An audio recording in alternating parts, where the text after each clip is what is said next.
Hello, beautiful people. My name is Emma. And I'm MC. And we are your hosts of the G-Forces podcast. So today was the Miami Grand Prix, the actual race part of it. And for the last 3 days, it's been a pretty exciting race weekend. I feel like a lot has happened. Yeah, I feel like for a sprint weekend, it was kind of like the perfect sprint weekend. Like, it had everything we wanted. Yeah, you need though the weather kind of not agreeing with F1 made for a really interesting sprint. Yeah, I definitely think that it added to, like, the drama, because I feel like we've all kind of talked about how sprint weekends can kind of be a hit or a miss, a lot of times a miss, because it's just A little mini version of what's going to happen the next day. Yeah, and I think that it was really just like anyone's game. Like, we'll get into it, but the weather definitely helped add to the chaos that was this weekend. It was definitely probably one of the more chaotic weekends overall that we've had so far this year. I also think, I don't remember what race it was like 2 or 3 races ago that everyone was like, this is going to be the best race of the season. I think it was Saudi, or I don't remember. But I feel like this one was like a high contention for I think one it was of the Bahrain best. that people were saying was going to be the best. But I think that this just when people said that, I knew it was too early to say that. People were really jumping the gun with that. Yeah, I also really want to, give my best thoughts to the Max Verstappen fans, because like being a McLaren fan and having them win so much right now, like we're on cloud 9. I know, but we know how it feels to lose by 30 plus seconds. Yeah, to Max we're Verstappen. like, I feel like Red Bull fans just really took such like a brunt of anger for the last like 2-3 seasons, and it's like I'm waiting for the tide to turn where McLaren, because it always happens. Like, it's the same shit with that like Lewis faced, and it's the same stuff next that Max year with the new faced. regulations. We have no idea how it's going to work with the new regulations, if people are going to keep their dominance or not. Yeah. And it's also, this was only the 6th race. Yeah. At this point last year, Max won 9 races last year, and they were all basically at the beginning of the season. Well, and Zach Brown commented about that in the post-race interview he had with F1, how he was like, we are where we are now, but, the team that was in first at this point came in third at the end of this season. Yeah. So, yeah. So, we have no idea what's going to happen by the end of the season, but today and the whole weekend was fantastic. Yeah, as Williams McLaren fans, we were thriving. On cloud truly. 9. We are having a great time here. Also, even though you're probably never listening to us, just congratulations to Max Verstappen on having a new baby daughter, Lily. Congrats on that. Hopefully, over the next 2 weeks, when there's no race, you'll be able to get some time with your family. So, yeah, well said. Even though you're not listening to us, still figure out how to throw it in there. Okay, we're going to get right into it, because there is so much to go over since it was a sprint weekend and things were a little crazy. So, we're going to jump right into the track info.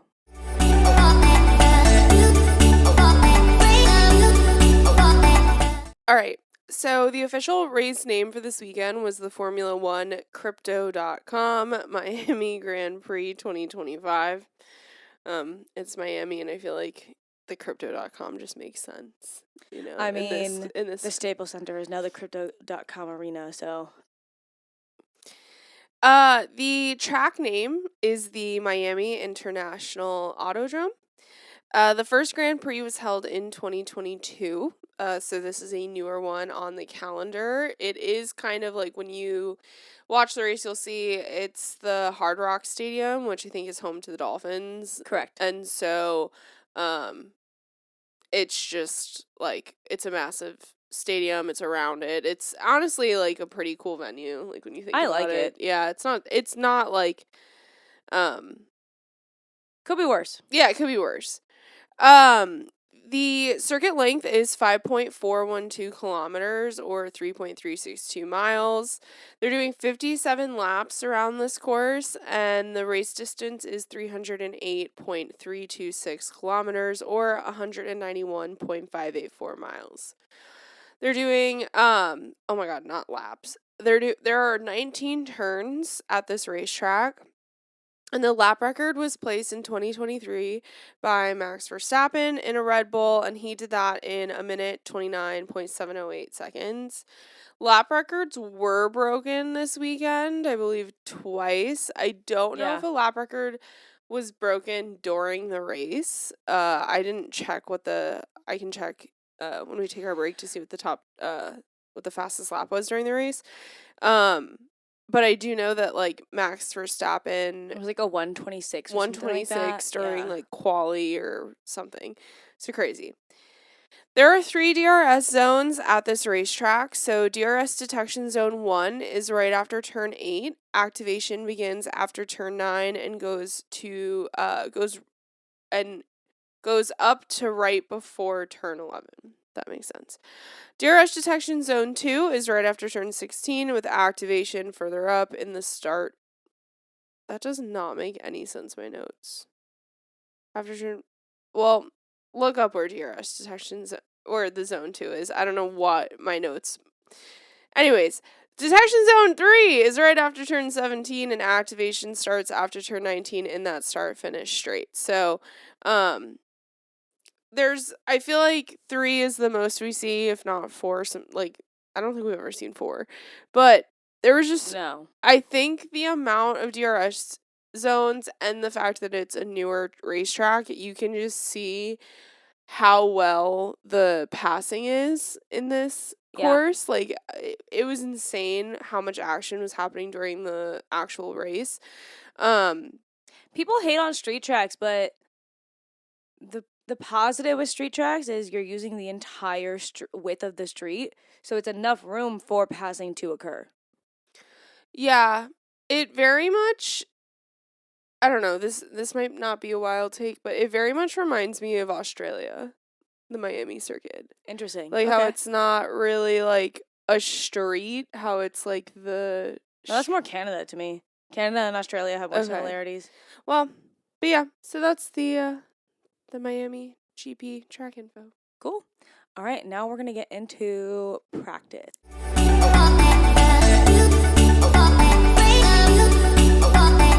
MC. With this weekend, being a sprint weekend, like we've said, there was only one practice session, which is a good thing and a bad thing. I mean, it depends on your feelings toward practice sessions, but for the rookies, it makes it more difficult. It's a track that not a lot of them, have ever performed at, and so taking out that practice session tends to make it a little bit more difficult for people that have never been there before. There's just a few notes. Lando had a weird moment when it came to everyone's attention that they had accidentally left a few tools in his car. So, yeah, that was really random. I mean, every once in a while we would have the occasional wrench in a boat. Yeah, so yeah. Like, okay. I feel like that's not too odd. Yeah. Yuki also had a radio message complaining about his seat, which just, they're still trying to they're still gelling. Nothing really happened. It was just a practice session until the last 5 minutes when Ollie spun into the wall at the very end of the session. Because of that, a lot of people, I don't think, got their run times on, I think, the soft tires that they were expecting. But then everyone was able to go out right at the end to do their, practice starts. And Oscar topped the charts of the time. Not that it really matters because it's practice, but that was all I had for practice. Yeah, nothing really happened. It wasn't too crazy. So the craziness starts now though.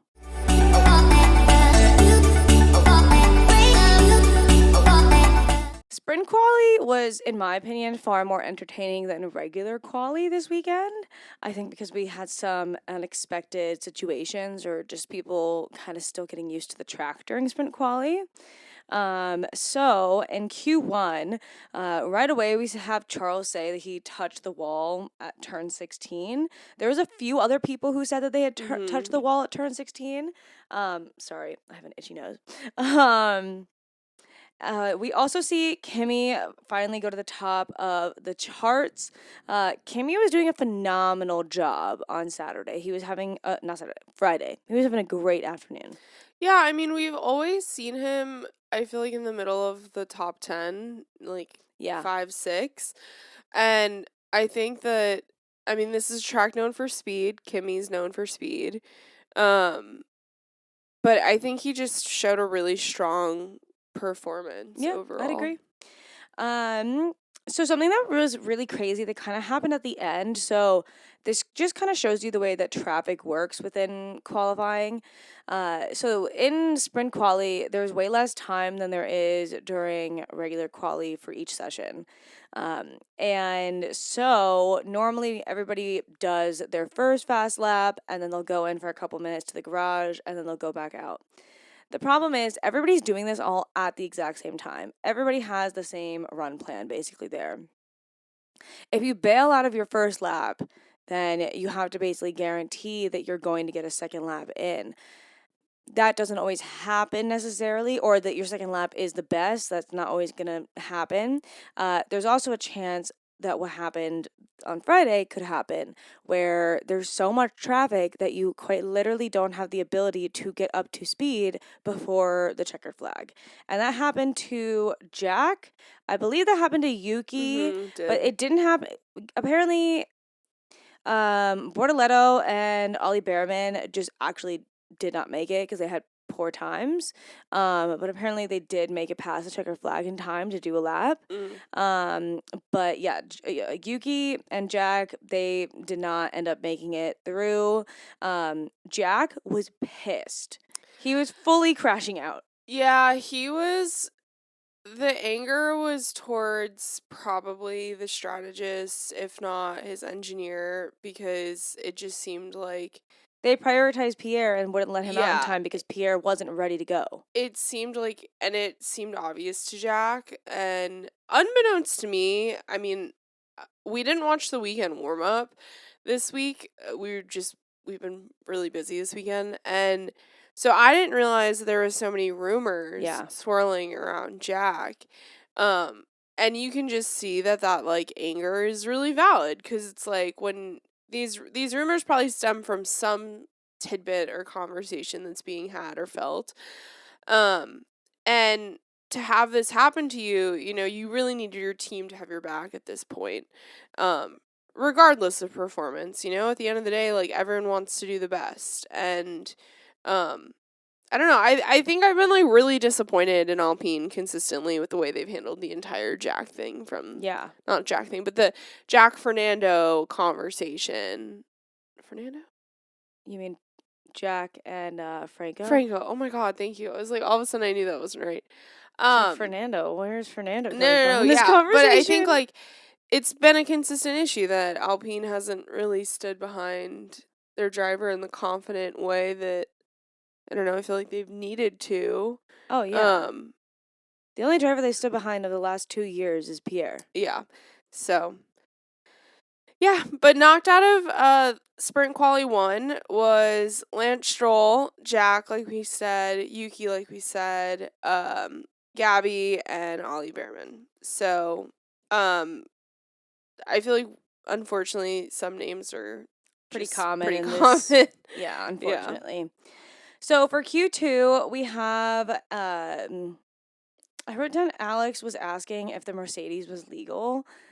I don't know what he was meaning by that. If it was like, is the car legal in what they're doing, like in upgrades, or did they do something that he thought was against the rules? Not really sure where he was coming from there. I don't think that they elaborated much on that, but wrote that down. Yeah, I mean, I'm sure it's just them trying to like tattle on each other. And yeah.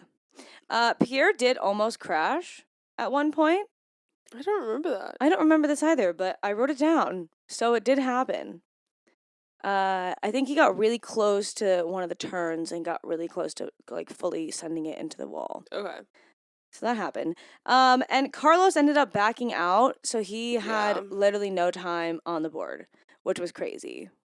Yeah, I mean, in the replays, I think he overshot one of the turns and ended up going off track. So, like, I definitely think he's getting there with the car. He's gotten there a lot faster than other people have. Other people have, without a doubt. We're looking at you, Ferrari. But I do think that, like, he's almost there. Yeah, he still has a little bit left to go. Yeah. But, yeah, unfortunately, he didn't make it. Those who got out on Q2 were Hulkenberg, Ocon, Gasly, Lawson, and Sainz. Lawson was really pissed off also, I believe. I can't remember if it was this session or... No, it was regular qualifying. Ignore me. Q3, the only thing I've written down is Kimi pole. Kimi ended up getting pole position, which was absolutely crazy. The youngest ever person in any form of F1 racing to qualify on pole position. It really surprised me, and I think a lot of people too, that the McLarens couldn't get in a faster time. Yeah. Because Kimi put in his time, and the McLarens were still doing their laps, and I think Kimi just had the perfect lap at the end of the day. Yeah. Do you have the rest of who got out? Sorry. Oh my god, allergies have been so bad. Our eyes and nose are like dying. No one got knocked out because that was Q3, yeah, but like the rest of the order. Yeah, the top 10 are 1 Kimi, 2 Oscar, 3 Lando, Max was in 4th, George was in 5th, Charles was in 6th, 7th was Lewis, 8th was Alex, 9 was Isaac, and 10 was Fernando. I feel like, unfortunately, the Fernandos, the Ferraris are really stuck in this, like, 6, 7, like, they're really stuck right here.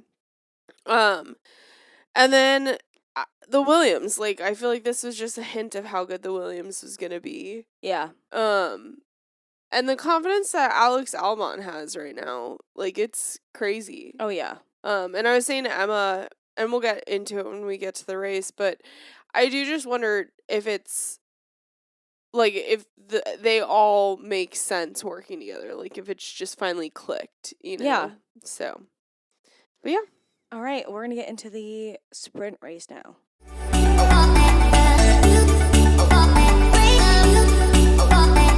I don't know what made us miss... Oh, it wasn't even the formation lap. It was the lap en route to the grid, like when they're lining up. So we're not watching and we don't get on that early. We usually start watching like 20, maximum 30 minutes before the race for the pre-race show. We were running around doing stuff, so we like came in and we ran right up. And so we only had like 5 or 10 minutes before the sprint was supposed to start. And all of a sudden it was like Charles is not in the grid. Charles crashed his car. It was downpouring, and Charles is out of the sprint. So, in the replays that they eventually showed us, when the drivers were driving en route, it was monsooning. Yeah. For those that are not native to America and have never really been down to Florida... Lucky you. It's known for just, like, 10-minute flash flood storms. Not flash flood, but like 10-minute thunderstorms. Massive just dump of rain, and then in 10 minutes later it's clear and sunny and everything's drying. Yeah, that's pretty normal, especially in the spring, summertime. Yeah, and so they were facing this before sprint. It was continuing to downpour. Apparently it's never rained at Miami in the last few years since they've had it. Which really surprised us. That, like, they've just never... I mean, I guess it's only been a handful of years, but... Yeah, but it's still... I don't know. I just feel like it's pretty typical Florida weather. Yeah, like, I don't think I've ever been to Florida... And it didn't rain. And it didn't rain a single... Like, at least once. Yeah.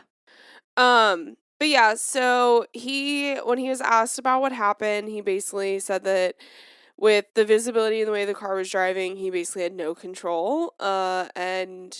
It was inevitable. Watching the conditions, it was insane. And so they actually started the formation lap, but then it was so dangerously, like, they already had a safety car. We were watching, I think it was Oscar's driver cam for the formation lap because the safety car was leading the formation lap, and you could not see anything. Yeah. So... The sprint ended up getting delayed by, like, 30-ish minutes. Which was great for me. And, the race ended up starting, And do you want to talk about the start, or do you want me to talk about it? Yeah. So the start, Oscar basically did exactly what he did last week, or not last race in Jeddah to Kimi, but at that point he did it to Max. Now he did it to Kimi. I think that this is just an experience in F1 races for Kimi for these starts. Yeah, I know Kimi raced in F2 and had a great F2 season, but he skipped over F3, went straight to F2, did one season of F2, and then came to F1. I think that it's literally just like the lack of experience here. So basically, Oscar just kind of sticks to his line. Kimi kind of drifts in. But then around turn 1, Oscar's sticking to his line, but because of that, pushed Kimi out a little bit far out. But then Kimi goes off track. If other drivers, I think, would have seen what Oscar was doing and would have probably halted a little bit and then tried to go for the inside rather than stay strict on the outside. I think that's just, he'll probably get that next time, honestly. But that's what happened. Oscar jumped Kimi, and then Kimi dropped way back because of that. It was a couple spots. Yeah, it was a handful of spots, and then it was interesting because you could just, from the radio messages and even his post-race interviews, he was like, I didn't know that you could do that, but like, good to know now. And you can just see that there are certain things that, again, like, we didn't have any rookies last year. You can just kind of, there's certain things that they're just learning, Especially when you're so far up in the field already, like when you're at the front. There's things you're going to learn in your rookie season in general, but then if you're having to learn those things on the front row, it's a bit more obvious to everybody else. Where like people, when you're starting your rookie season and you're starting in like P12, you're going to be in the middle of the pack. So, one person start that I do really want to talk about was Ollie Behrman's. Oh my God. My heart stopped for a second. I think his probably did too. He cut it tight, very tight. Unintentionally, he couldn't see. Yeah. He couldn't see because of all the rain and the water and whatnot. And then all of a sudden, when he could see, he realized he was so close in between. Which cars was it? Was it a Haas? I feel like it was a Haas and a Kick Sauber. Yeah, I can't remember. I think it was one of those. And he was sandwiched in the middle to the point where, like, if anybody moved 1 inch, there would have been a 3-car pileup at least, probably. And somehow Ollie got out of there unscathed, past the both of them, and was totally fine. And that's how it's done. I know. Ollie's been having I feel like his qualifying hasn't been great, but I feel like his races have been very good. Yeah, he moves. Like, I feel like the kid, we don't see it as much because of where his position always is. He's comfortable with passing. But yeah, it seems like he's just very good at passing in the back. Like when we do watch his times, and maybe we should put him on the I think we should do that for next race. We should do his driver's cam for the next race because I do feel like he can move through the grid. Yeah. And I don't know, it's just not something that's like really talked about. Yeah, give Ollie some credit, guys. There was a point where Max was, they were investigating Max's start because he was potentially over his grid box. From the photos that we saw, Max was over his grid box. Yeah, but no penalty was applied. It very much looked similar to what happened to Lando a race or two ago, where he was over the line. Just happened when he pulled in. Lando, I believe, received 5 seconds for it. So it might be because it was a sprint. Who cares? Yeah, who cares? But at the end of the day, what do we like to say? Consistency. So we'll just leave it at that. For a good chunk, we see Carlos and Ocon battling a bunch. We also see George trying to pass Kimi. I think at this point, Kimi was still trying to recover from the poor start, that he was having a really hard time to recover. I think he was struggling to recover from it for like the first lap or two. And George was right there, so I think he was trying to take advantage of that and just pass him. Not in like a take advantage of my teammate, they're struggling, but more of like, I'm just going to pass you kind of way. Yeah. Lap 11, we actually see Yuki pit for mediums. So there was talk before the sprint. Normally a sprint you're not going to pit for. It's 19 laps. Yeah, but there was talk ahead of time that because of the rain, because there was potential that it was going to dry out the track, and there was potential that it was going to rain again. So because the rain, by the time the sprint did start, the rain had stopped. The track was still soaked. wet. So everyone was on inters except for Carlos, who was on full wets. And no, he started off on full wets, but then when they did the restart, yes, he was you're on right. inters, When he went to the formation lap, he went in. But yeah, like Emma said, the conversation turned very quickly to, I don't know if these inters can go all 19 laps. The track's getting too dry. So by the time it got to lap 11, Yuki was the first to pit, and he ended up getting mediums. And that kind of started the conversation for everybody of, okay, do I pit now? And I think every single person did right after then, basically, because people, their inters were not going to make it anymore because their inters were just shredded at this point because the track was so dry. There was the chance, though, there's always that happy medium trying to figure out when to switch to slicks rather than full wet tires because if you switch to slicks too soon, the track is still a little wet, you could crash. Could ruin your entire race. So, lap 12, we see Lewis pit, and we also see Carlos and Lance, so everybody's starting to pit now. Carlos does have a moment.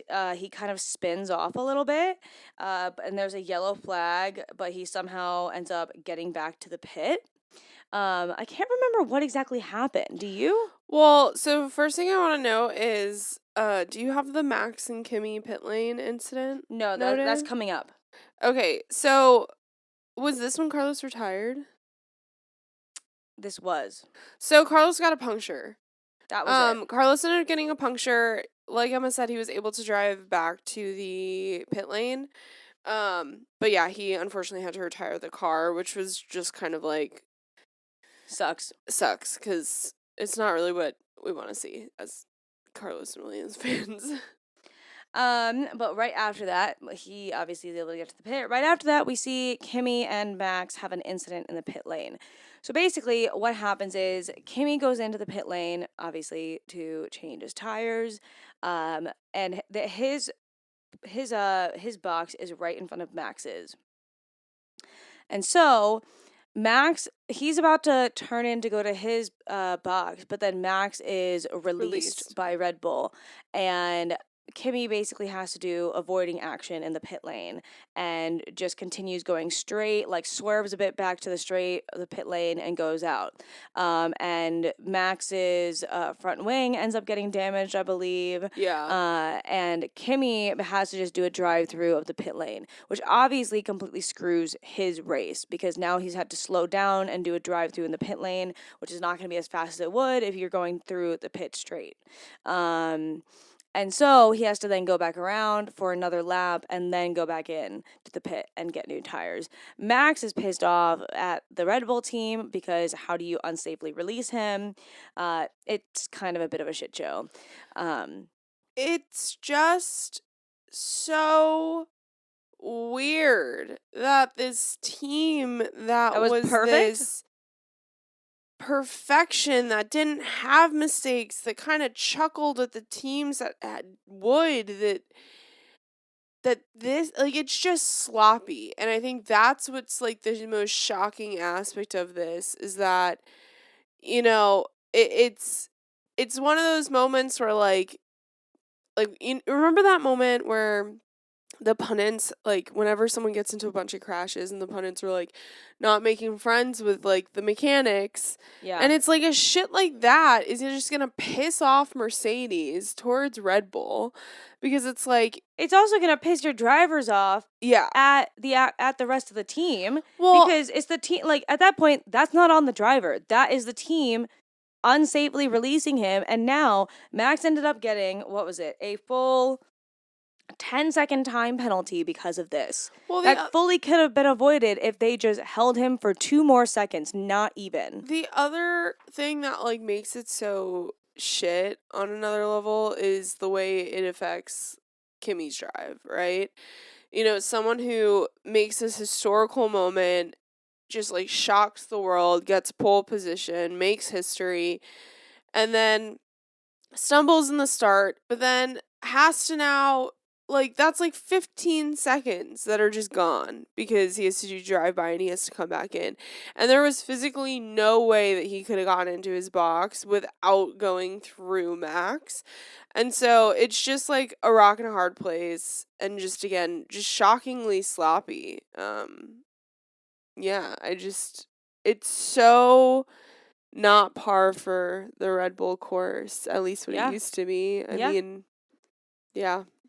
So after that drama, we have Oscar go in and pit, and I think there was a few others that still had to finish pitting. So there was then George, and there was a bunch of others, and then we have Lando at lap 15, and then we have Fernando Alonso crash. Mm-hmm.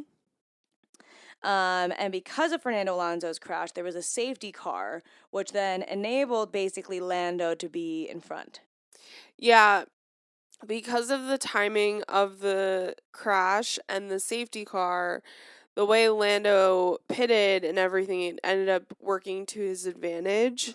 That I'm pretty sure they ended up crossing the finish line with the safety car still on, because the safety car finished or like 2 turns that went in like 2 turns before the end. Before then, so there was no way for any sort of racing to happen. Yeah, so Lando ended up in front. Oscar was in P2. I don't have the actual full order. I only have the top 8 because those are the point scorers. So like Emma said, Lando was in first, Oscar was in second, Lewis was in third, George was in fourth, Lance, shocker, was in fifth, Yuki was in sixth, Kimi was unfortunately pushed down to seventh after all this, and Pierre was in eighth. The good thing was that he still ended up coming away with a few points. But that's the grid. Cool. One thing that did happen that I forgot to mention before was Liam Lawson was the one who caused the crash that Fernando ended up spinning out from. There's something else that happens this weekend with Liam Lawson. I don't know. I think he's slowly getting forgotten about because of other drama that's happening on the grid. But yeah, I don't know. I mean, him and Fernando have had beef in the past when it comes to the track. I don't know if I've ever heard him like fully take the blame for an incident, but that's also, I don't watch every single press reel and conversation that Liam has with journalists. Yeah, I don't know. It's just like a consistent issue of kind of driving into other drivers, but maybe he'll improve on that. You live and you learn. Yeah. Hopefully. Yeah.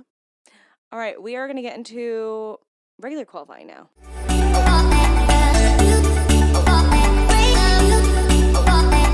Qualifying. Real qualifying this time. And the camera's on this time. We just filmed like a solid minute or so and realized that I had forgotten to press go on the camera. But now we're going. We're good. Okay. MC, tell us what happened in Q1. So, I was about to say like I just said, but I didn't just say it to you guys. Quali started a bit later. If the sprint was not delayed, it would have started on time, but because of that, they like to ensure that they have like the same amount of time for rest and whatever in between, especially since there were certain drivers that got out for like crashes and other reasons. So it was also announced that Charles and Fernando were able to participate. I didn't include Carlos in this because he just had a puncture. He didn't have they didn't need to repair anything, in my opinion. I'm sure they had to do something, but it wasn't like the crashes. Like, yeah, I think his floor was definitely not great. So I just have like really high level notes because which you might not have said this earlier, but it was nothing happened. It was very lackluster for me. Pretty boring. Not boring. I don't think that's the right thing to say. It just wasn't overtly exciting. Oscar was able to top the charts, but then both Mercedes came in with very quick times and were able to top the charts. Max was showing dominance and broke the track records with his lap during this quali. I think this was the one when he finally hit the minute 26 for correct this track. Lewis was in threat of being knocked out, but was able to get himself out of the knockout zone right in the last lap. Which, when we were watching this, I did make a comment to MC that I feel like this is normal for Lewis. Like, the last year and the year before, I feel like he was struggling in qualifying. Like, it was very often we would see him, like, almost get kicked out of Q1.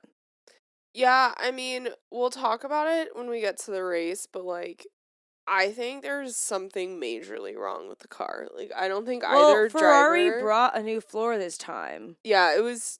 Clearly didn't work. No, yeah. Knocked out of Q1 was Nico Hülkenberg, Fernando Alonso, Pierre Gasly, Lance Stroll, and Ollie Behrman. Ollie has had some really good weekends, and I just don't think this was one. I think, for unfortunately... qualifying. And the race. Yeah, but that was completely not on him. Yeah, no, but I'm just saying, like, I think he just didn't have a great... Like, it just wasn't a successful... I think he was having, like, a good race until it happened. Yeah. But that's Q1. In Q2, all I have is that Lewis struggled and was a big shock to be knocked out. Yeah, he's not liking this car. No, I don't think they're gelling very well. And it's funny because I feel like it's the same energy he was having with the Mercedes. Yeah. You know? Maybe it's just this regulation of cars, honestly, because I feel like he's been struggling since the regulation change. And then maybe it's just this, like, no matter both teams, like, there's something about this regulation he's just not vibing with. Yeah. Do you want to say who's knocked out of that? Or? Yeah, P11 was Isaac Hadjar, P12 Lewis Hamilton, P13 Gabby Bortoletto, P14 Jack Doohan, and P15 Liam Lawson. And then for quali, for Q3, all I have is that Max was able to put in great times, topping the charts. Unfortunately, neither McLaren was able to match this. And then Kimi came in with an incredible lap, pushing Oscar further down. So again, I think Kimi is just so young that I think to see this level of success already is impressive. Literally total wolf the entire time. Which is cheesing. Yeah, straight cheesing. Yeah. And then do you want to go over the top 10? Yeah, so P1 was Max Verstappen, P2 Lando Norris, P3 Kimi Antonelli, P4 Oscar Piastri, P5 George Russell, P6 Carlos Sainz, P7 Alex Albon. We are very happy to see Williams so high up.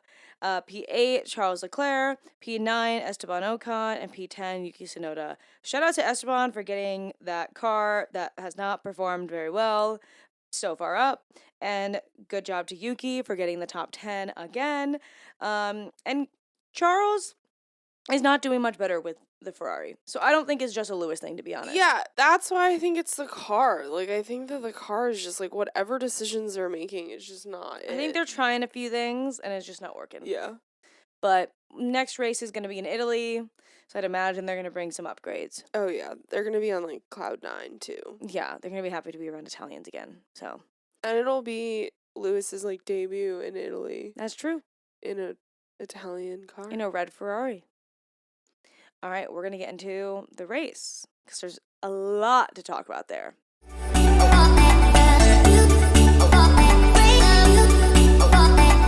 Obviously, because Max was P1, we already knew how this was going to go. Max P1, Lando P2. We know how this start happens. We know it every time. Mm-hmm. So Lando was off at turn 2, which pushed him down to 6th place. Shocker, everyone. But Kimi and Max were fighting. I think Kimi, if he could stick to getting, I mean, obviously your goal is to get pole, but I think Kimi's prime position would be during qualifying getting P3. I think that's a really good position for him to be starting at. Well, and I feel like George likes to start there too. Like, George, like, always ends up in, like, P4, P5, or even P3 and just, like, reaps the benefits. Like, we've seen because him. P1 and P2, they're fighting each other, and then P3 just sneaks around the side. Yeah. And I think that's what Kimi was hoping to do here. And they were fighting a little bit, but Max ended up passing him. At this point, we see that Jack has a puncture because of the start. And so he is now out. So there's a virtual safety car that is put out on lap 2. And we get a replay of the start to see what happened to Jack. And this is where we see Liam Lawson make contact. Liam did not leave enough room, even remotely, for Jack, and he did have the space to do that. And so Jack basically just got screwed there. Yeah, and again, it's kind of the biggest bullshit because there's rumors that Jack won't be at the race or won't be in the car next race. And I agree with what the pundits were saying. Like, he's had certain situations happen multiple times where it's been completely out of his control, where he's just had his car affected by other drivers' mistakes, and like, it's not because he made poor decisions or because he's a bad driver. And I just think, like, I don't know. He has not had enough time to actually show us his performance capabilities. I personally think 6 races and then dropping somebody is absurd. I mean, look at the way the public deals with it when Red Bull does it. Like, no one likes it. I think it's a terrible decision. Especially with a fan favorite like Jack. People love him. Yeah, I don't know. I hope that it's just rumors, but it's Alpine, so we'll see. See what Flavio does. Lap 4, we see the VSC go in over. It's just a virtual safety car, so there's nothing to go in. Just says it's over now, and everybody can go crazy. Oscar passes Kimi now for P2, and Lando is actually able to pass Alex for P5 at this point as well. Both McLarens were just ready to go. The other thing is that Max wasn't able to pull away in like the days of past that we used to see. So the gap between Oscar and Max is pretty small at this point. Like, it's nothing crazy. A second or two. Yeah. But Oscar is able to speed right up to Max immediately. And they're battling for a good 5-8 laps, I'd say. Mm-hmm. Carlos ends up passing Alex for P6 at this point, which we do see that reversed eventually because of Alex's choice. We'll get to that later on, though. Lap 7, Lando ends up passing George for P4 at turn 4. Lando was just like a man on a mission at this point. Like, he was like, I need to get up as far as possible. And because he's in P4, now the next person he has to pass is Kimi, because Kimi was in P3. He's able to do that by lap 9.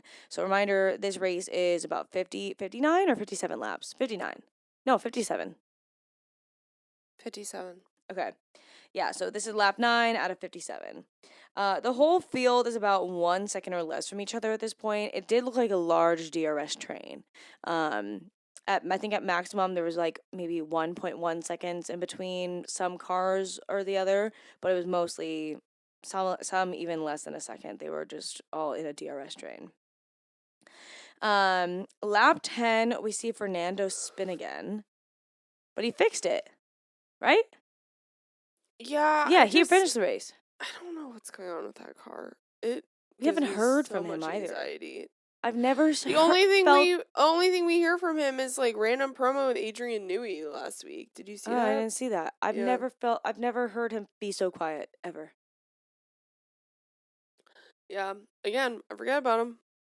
Which is sad. I don't like forgetting about Fernando Alonso. Yeah. I want to see Fernando on the podium again. One day. One day we'll get to experience that.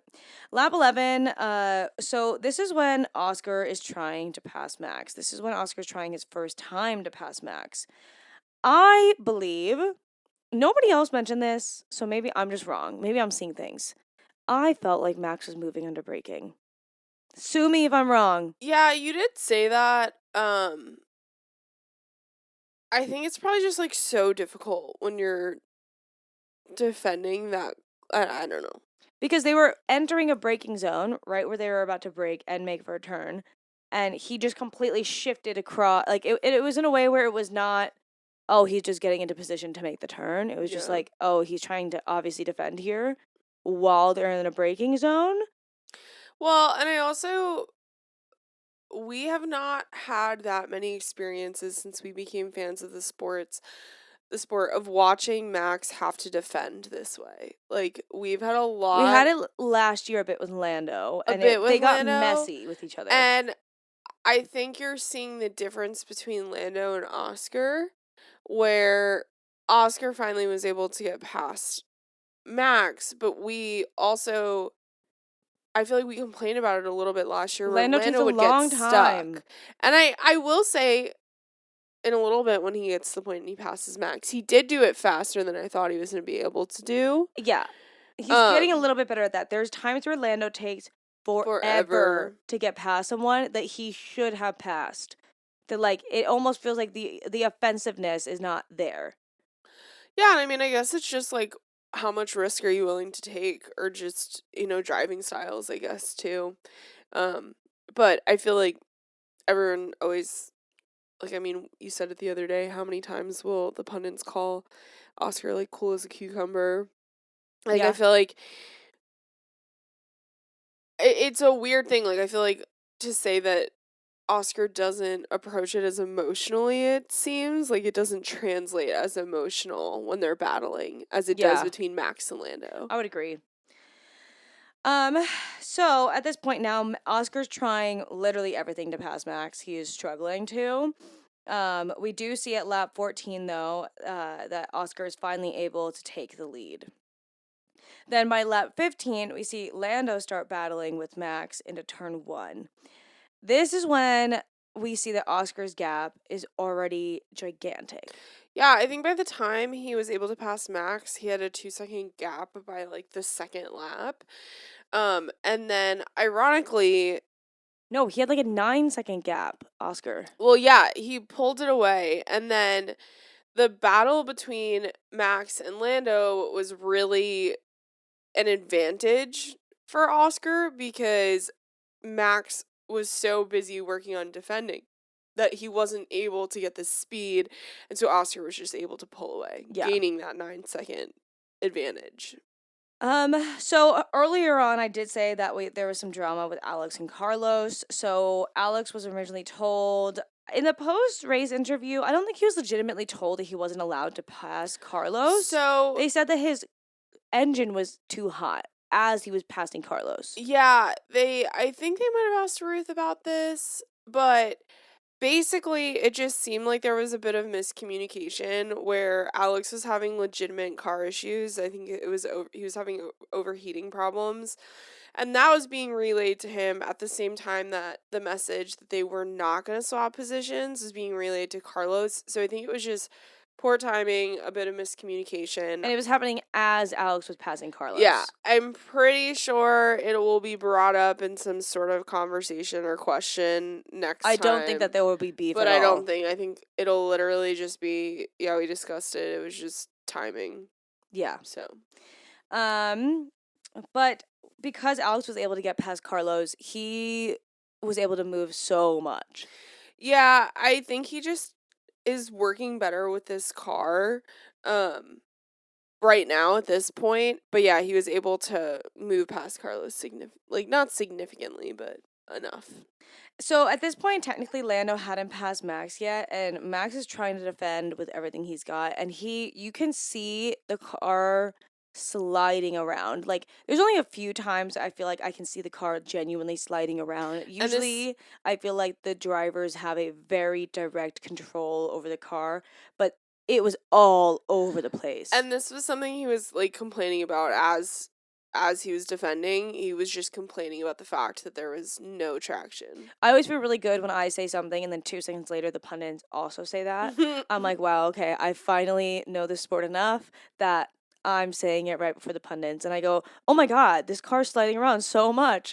And then immediately after, we hear the pundits come on, and they're like, wow, the car's sliding around so much. I'm like, score! I did Give me the job. No, actually don't. That sounds terrifying. Okay. Max then passes Lando again, actually, but then Lando let him go because when Lando did pass Max, he was technically 4 wheels off, and so McLaren's very quick to just give it back, don't take a chance on it. I kind of appreciate it. Like, I prefer it. It doesn't cause the bullshit. Like, it doesn't...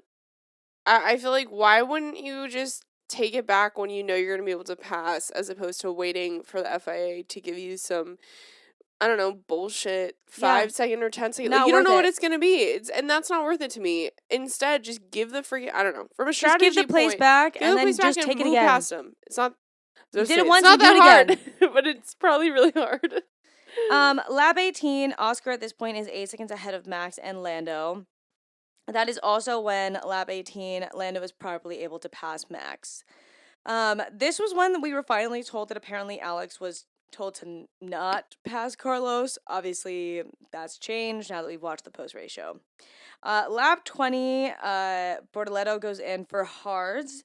And we do see Hamilton and Ocon fighting side by side. And I was like, when did I ever think that I would see Hamilton and a Ferrari fighting a Haas?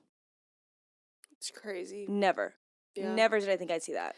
What did Alex Jake say about, he was like, this might sound...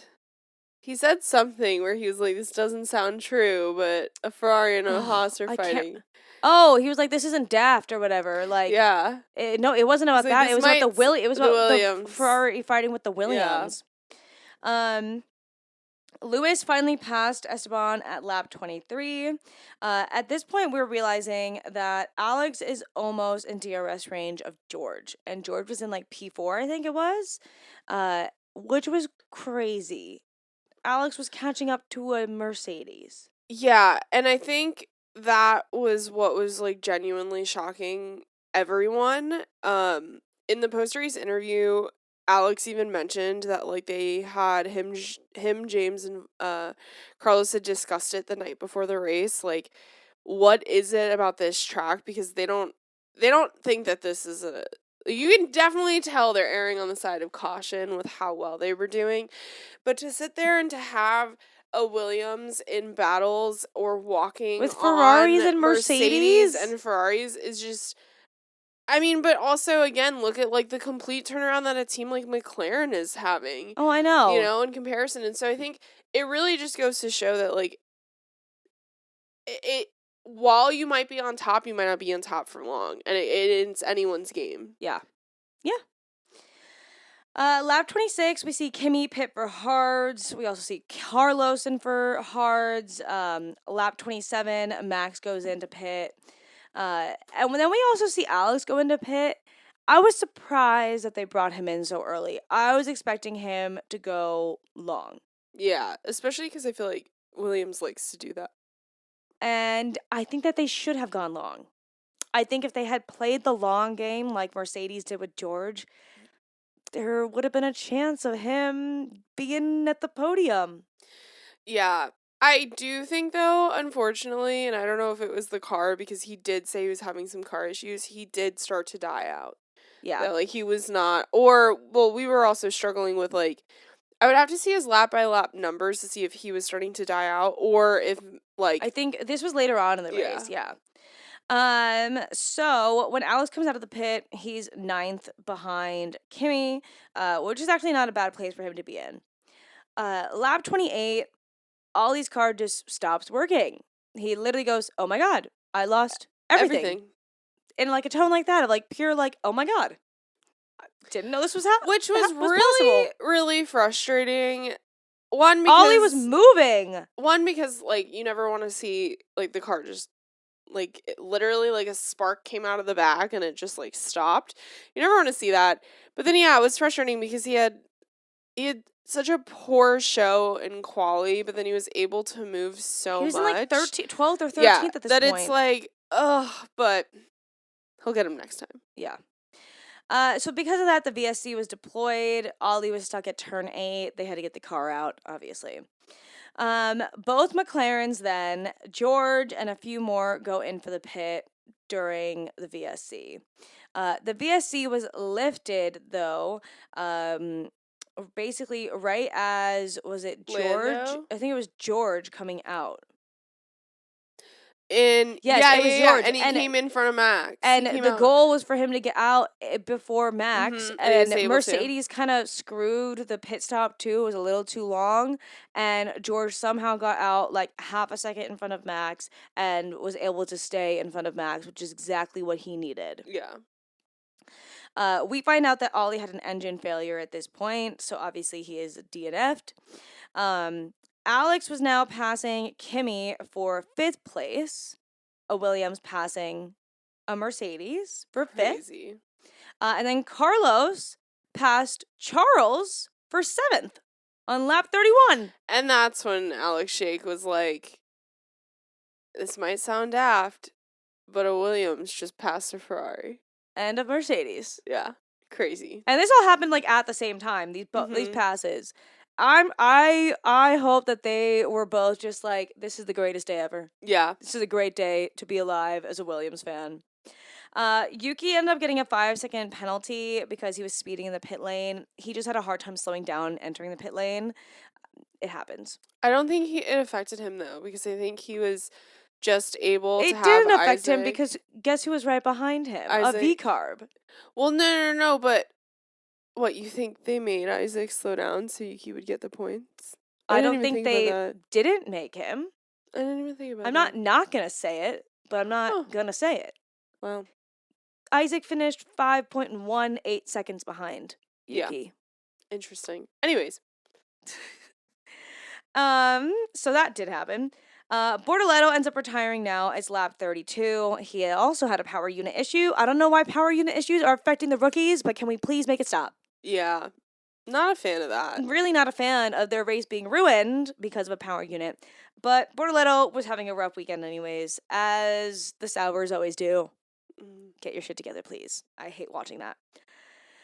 So because of that, a VSC obviously comes out, lap 33. It ends lap 34. Bortoleto was in a good spot to just pull the car right off.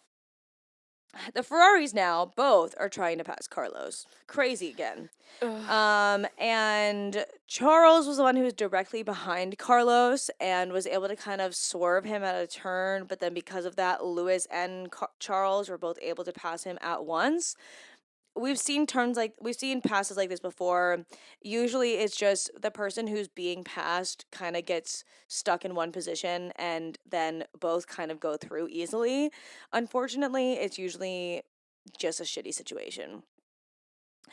They passed him for, I think they end up getting like 7th place, 7th and 8th, and he goes back to 9th. Lewis now is really wanting to pass Charles. The Ferrari infighting, the immaturity in the infighting needs to chill. It's very... Y'all need to have, like, friendly conversations ahead of time of what to do when this happens. Well, and I think that's what it is, like, long story short, both of the Ferraris are kind of stuck in this position, and Lewis is like, where's Antonelli? Can we walk on Antonelli? And at this point, Charles has been with Ferrari and is the prodigal child of Ferrari. Ferrari's notoriously prioritized Charles ever since Charles joined their team. Now you have a teammate like Lewis, who has notoriously always been prioritized by his team Mercedes for 12 years, and now he's on, like, the most legendary F1 team. Like, when anyone thinks motorsport, they think Ferrari, right? And so, just, it's so uncomfortable, I'm sure, not only for spectators, but for the drivers, to sit there and have to argue. And, well, yes, Lewis ended up getting in front of Charles and not being able to walk, and then they ended up in this bullshit argument over the radio. It's like, you just have to be better at communicating this. And I don't know if it's because Carlos was so amenable and just knew that Charles was the number one driver and, like, knew he had to always prioritize Carlos that. is playing the long game, I think, but I don't think... And I think Carlos knew from the beginning that they were always going to choose Charles. Yeah, no, and I think Lewis is Lewis Hamilton. Yeah. And... yeah, and you have two, unfortunately, I hate to say it, but you have two really big massive egos on one team, and you have to cater to both of them, obviously, but, like, you can't choose one over the other. Well, and ironically, Lewis ends up getting in front of Charles after they switch orders, and he is very, very annoyed with Ferrari, and Lewis isn't able to move up. But, like, Lewis was, I have to say it, Lewis was, like, rightfully so irritated, and he said into the radio, like, in China, when I realized that I wasn't going to be able to move faster, I said for Charles to move past me. Like, why are we not doing this right now? And which I thought was valid of him to say, of like, I played the team game then, now Charles has to. I feel like in the past we've seen Charles not be willing to play it. Oh, yeah, yeah. And it was forced, and Charles had to let Lewis pass. Lewis passed. Lewis was unable to. They were both just moving at a pace where they were able to stay basically together. I think they were running at the same exact pace. They were unable to even see that because they're so in the moment with their own drive.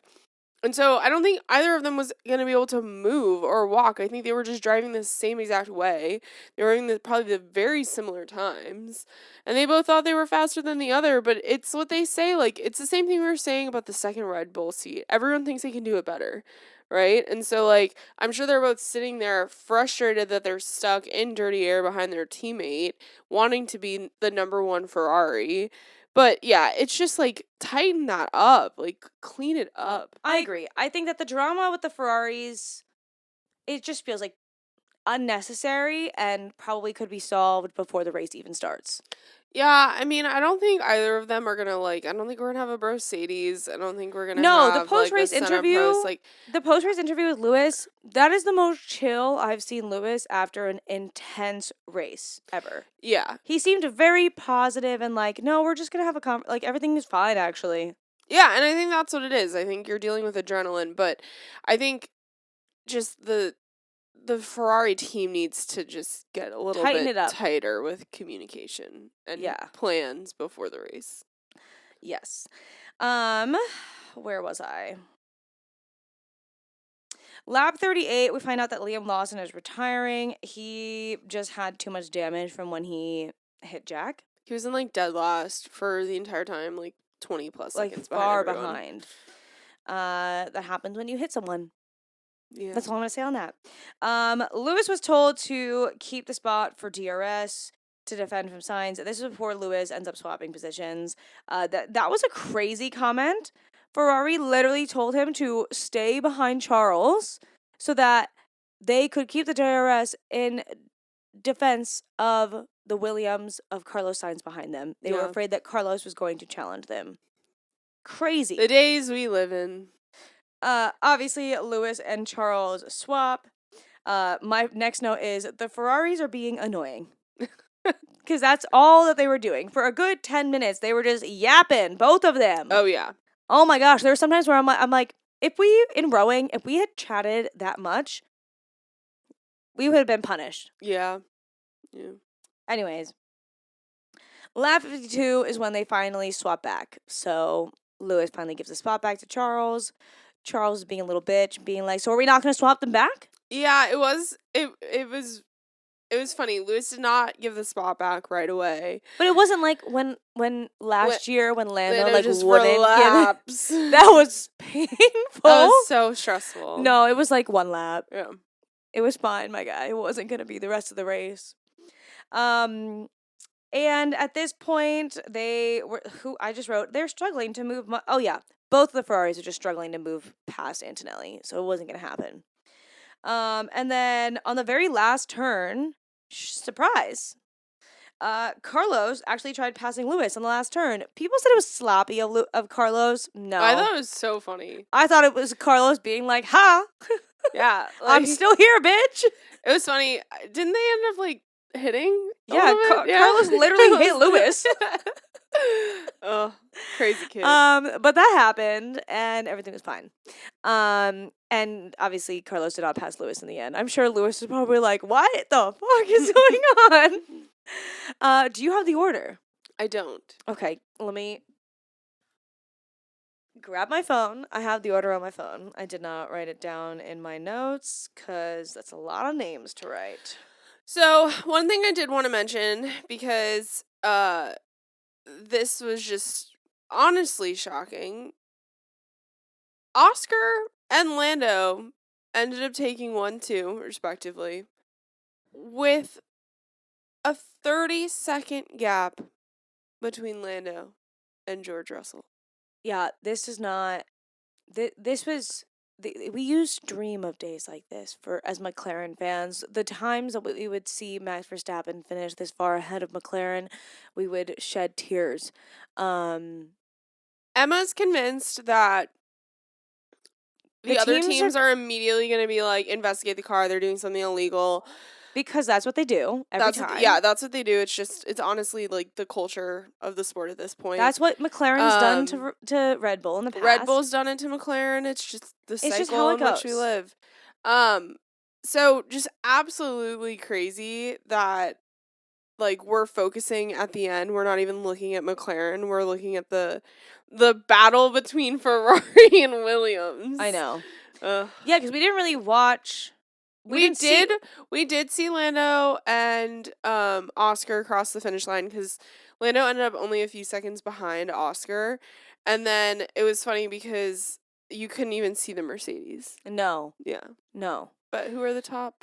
So, P1, Oscar, P2, Lando, P3, George, P4, Max, P5, Alex Albon, let's go, P6, Kimi Antonelli, P7, Charles Leclerc, P8, Lewis Hamilton, P9, P9, Carlos Sainz, P10, Yuki Tsunoda, P11, Isaac Hadjar, that is what 1000%, they were like, VCARB, you know what to do, P12, Esteban Ocon. P13, Pierre Gasly. P14, Nico Hulkenberg. P15, Fernando Alonso. P16, Lance Stroll. And then Liam Lawson, DNF. Gabby Bortoletto, DNF. Ollie Behrman, DNF. And Jack Doohan, DNF. So, let's get into our final thoughts.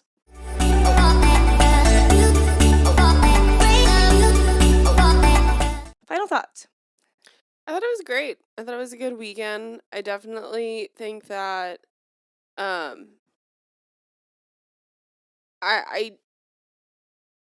think Oscar is slowly proving the point that everyone's been saying. Yeah. But we knew this. Like I'm sure if I were to go back and like in our past episodes, I'm pretty sure I said Oscar was going to be a World Drivers' Championship, like, champion. Did I think it was happening this soon? Or him being this close? Like, because that's the thing. He's not there. And like we said, lots can change. The thing is that he's currently, like, well over 100 points ahead of Max Verstappen, which is crazy. I didn't realize he was that far ahead. I think. I could be wrong.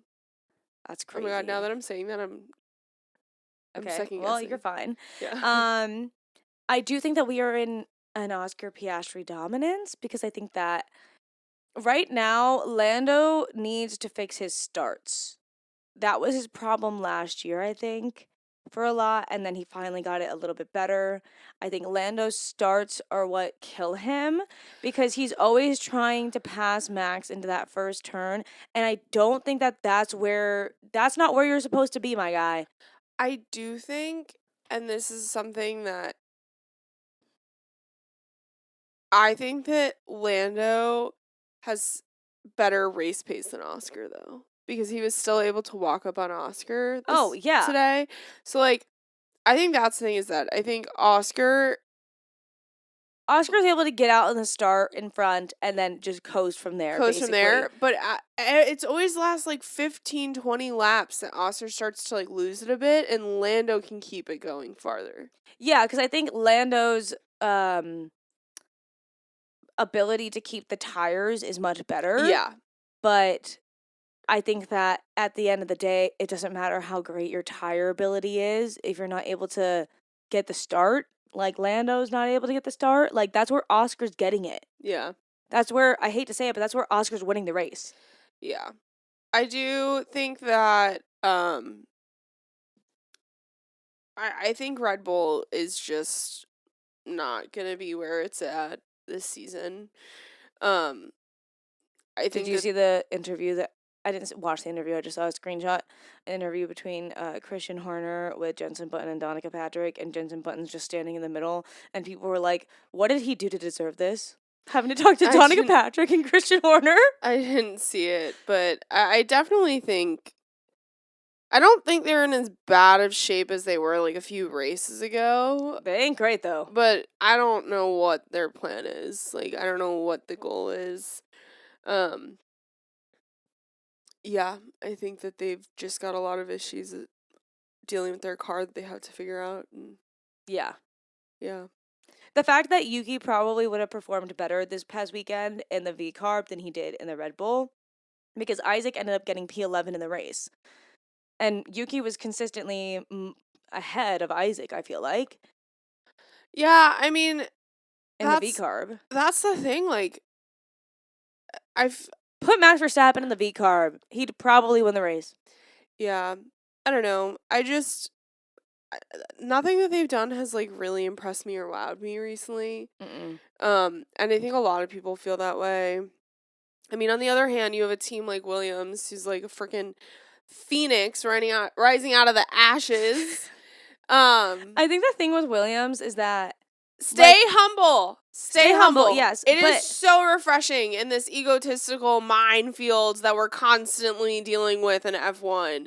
And it is so lovely when, like, listening to James Vowell's post-race interview and them just, like, being like, yeah, we don't know, like, it was a great weekend, but we don't think it's gonna happen again. Like, I know that's how McLaren, like, that's literally how McLaren was last year.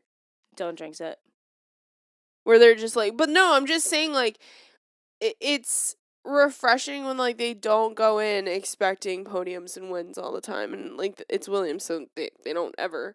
But I think it's just, this is what Williams deserves. Yeah. They have worked really hard for a really long time to be successful. And they have a fantastic driver duo. I think their overall team is fantastic. We said that we feel like you're just seeing, like, a healthy workplace. Like, you're seeing this is just like a healthy business relationship. Like, it just, things that you can get done when you and your coworkers get along well and are able to collaborate is crazy. I also think that Carlos being on the team has given a confidence to Alex that, and he's even mentioned this in the podcast, like, Team Torque that Williams does, where he was like, yeah, there was just things that, like, you start to forget it. I would just deal with last year. And he's like, but you coming in and seeing all these things that you're changing and trying to improve. And he's like, I saw that. And, like, you get that passion again. Like, he was probably, like, realistically, like, Alex was feeling burnout. Yeah. Like, it's pretty normal. Yeah. Welcome to corporate America. But I think there are certain teams that, like, I just feel like the Red Bull family as a whole is really struggling. I think V-Carb thought they were going to be doing better than they are. And then you have teams like Williams that are just blowing it out of the water. I think V-Carb would have been better if they didn't move Yuki out. But then I think Red Bull would have been worse if they didn't move Yuki out and into Red Bull. I think Red Bull just needs a full restructure, revibe check. Yeah. I do want to give a shout out. Obviously, we've given lots of praise to Oscar, but one other thing about this race for Oscar, this is the first time since 1998 when Mika Hakkinen did it that a McLaren driver has won 3 races in a row. Just for reference, I was born in the year 1998, so every kind of goes, oh my gosh, there's been a whole you since the last time this happened, which, considering my birthday does occur during the race season, that could have been around the timeline. A whole new me. We'll have to see. I know. Google. That's crazy though. And that means the last time that happened, Oscar wasn't even alive. Yeah. Which is crazy to think. It's also crazy that, I mean, 3 races in a row is obviously a really big feat. But, like, I think because we're so used to dominance from Max of, like, winning race after race after race, where I'm like, it's been that long? Well, not only dominance from Max, but I think prior to Max, you had a dominance from Lewis that was unheard of and still unheard of to this day. You had a dominance from Max, and then last season we had so many different race winners. Like, I know, I really love McLaren winning, but I also really like last season was like the season of a lifetime. Seeing so many different race winners, like that is crazy to me. I love that. Yeah, it definitely, being the McLaren George podiums are being It might get a more little old. normal. Yeah. I like the Australian anthem now. I was like, might not like it might later not on. like it in 15 races. There was a woman on the podium today. Shout out to her. That was very, very cool. Thank you for that one. Yeah. I think we've only ever seen like one or two other females on the podium, so this is great. It did make me realize, not that I ever will be on a podium, but if I am, I'll make sure you have your hair up. And make sure you take your makeup off ahead of time. Well, I don't know if this is like, I don't know how much time they're given. Like, I can throw up a hair tie. I can't. My eyeballs might be burning. Remove. No, because you don't know you're going to be on the podium until like 5 minutes before. She's probably running to the podium at the same time the drivers That's when you have a makeup wipe on you. That's when you stop being environmentally friendly with a makeup cleanser and you use a makeup wipe to just try to make your life a little bit easier. Oh, well. Anyways, the Ferrari's coming in P7, P8. Crazy. They're going to have some talks there. And then the last two finishers of the actual race were the Astons. Like we said, they've just been struggling. I don't know what to tell you. I'm hoping that the European leg, is going to be a better move for them. We shall see. I don't know if they brought any upgrades yet this year. I have no idea what's going on with them. I hope it gets a little bit better for them. So, you guys know I forget about them, and to be honest, I don't really pay attention to them, which sounds really terrible, but I don't pay attention during the race. They are just so off my radar. I know. Like, what are you bringing for 2026? 'Cause it's going to be crazy. I know. All right. I think that is everything for today. All right. Bye, guys. Bye.